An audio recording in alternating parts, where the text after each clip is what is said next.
Good morning, Mimi. How are you doing today? I am doing great. How are you? Absolutely fantastic. I've been so excited to talk to you about this because, this is my lifestyle. I'm all about herbs and what you can do with it. But one of the things that you do, and listeners need to understand this right from the very beginning, you educate us in a way as to why that herb might be in that particular dish that you're making inside the kitchen. Cayenne peppers, I had no clue. But now I'm smarter as I go into that kitchen. That's awesome. Yeah. Kitchen herbalism is one of my favorite things. I think that's like the seat of the herbal homestead, and stirring those healthy pots of soup and brewing those cup of tea is just like so empowering to be able to deal with everyday maladies just from your kitchen. Where are herbs better used? In other words, do we really have to cook them in our foods? Because to me, that's like stealing something. But at the same time, I'm from Montana. We used to eat the potatoes directly out of the ground. Is it wrong to just eat it in its original state?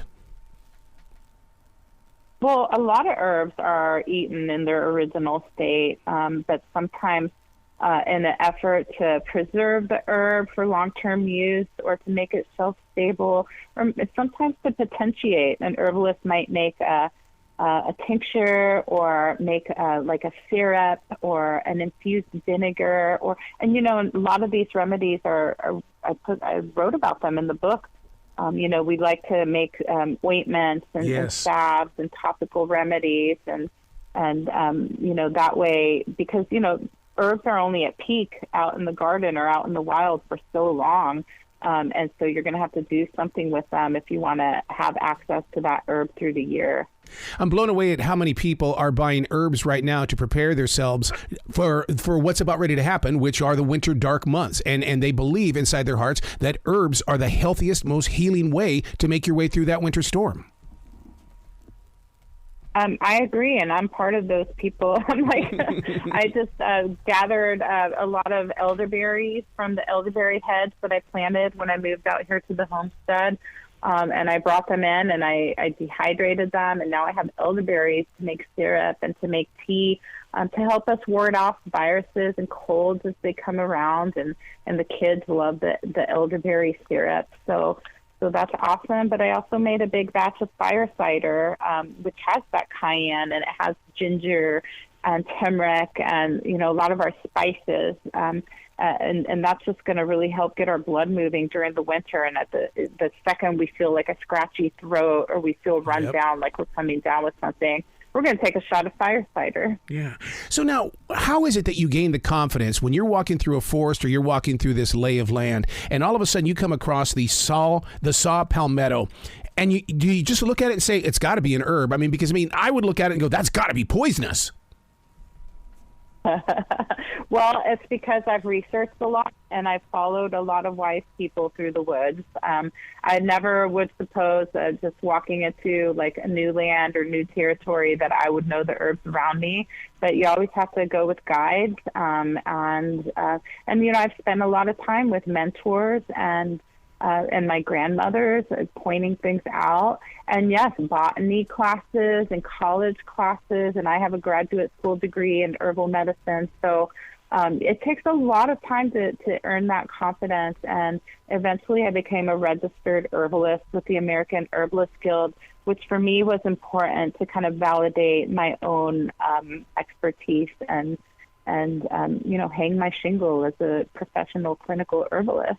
A couple of weeks ago, I was with the doctors, and the doctors said, look, man, part of your 4-day days before the event takes place, you cannot have any herbs at all. And I'm going, but whoa, you're knocking down my guard here. Why couldn't I have the herbs before this procedure?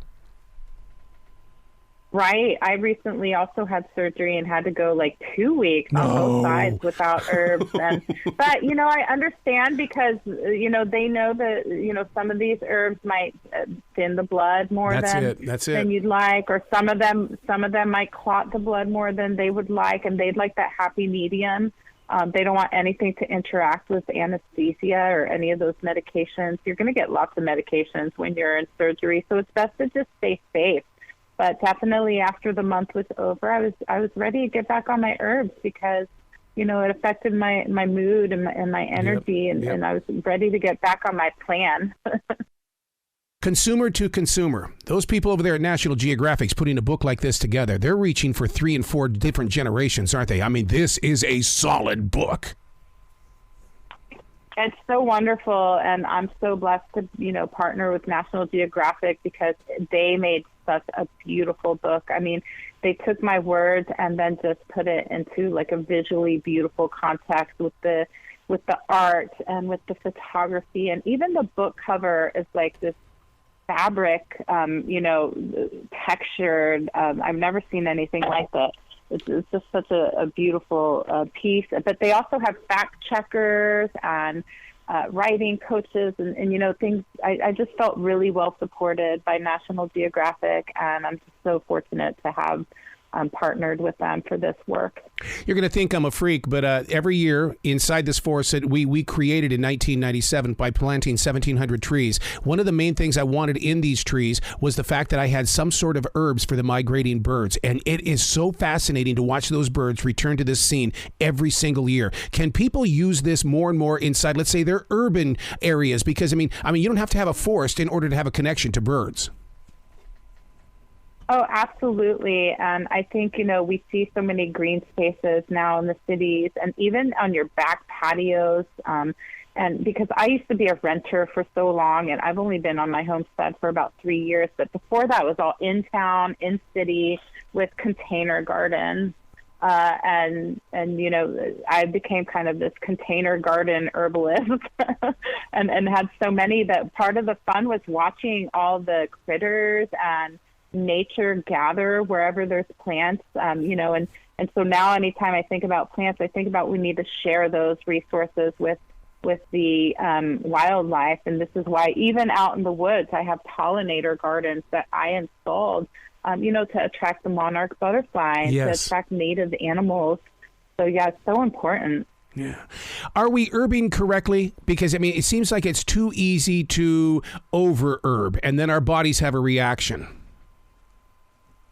I'm a big fan of getting to know one herb at a time. Yep. I still remember the days when I started really learning with my body about herbs. I remember just drinking rosemary tea for like a month, and that's all. And just like really, and I felt really awake that month. I felt like so smart, and just like so alive, and that flavor and the smell and how it affected me if I took it in the morning versus at night, so then the next month it was ginger. I drank ginger every day for a month. And so that's my advice, to really just start with one simple herb, taste it, smell it, feel it, take it at different times of the day, take it with food, take it away from food, just really see how your body responds, and you might find the best friend in one of those herbs.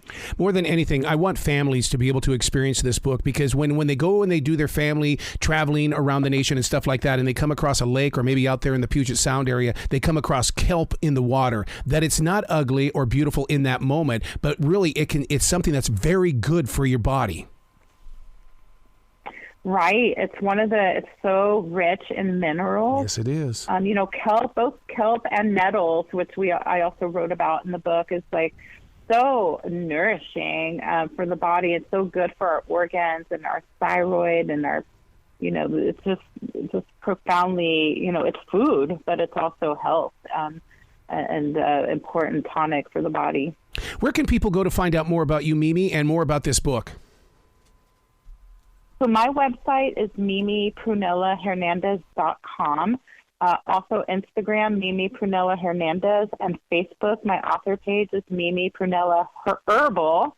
And the book you can find anywhere you buy books. So go to your bookstore, go to Amazon, go to Disney or National Geographic, Barnes and Noble. So pretty much anywhere you buy books, you're going to find this book now. Just in time for gift giving. Well, you've got to come back to this show anytime in the future. The door is always going to be open for you, Mimi. I would love that. Thanks for having me today. Well, you be brilliant, okay? All right. Thanks.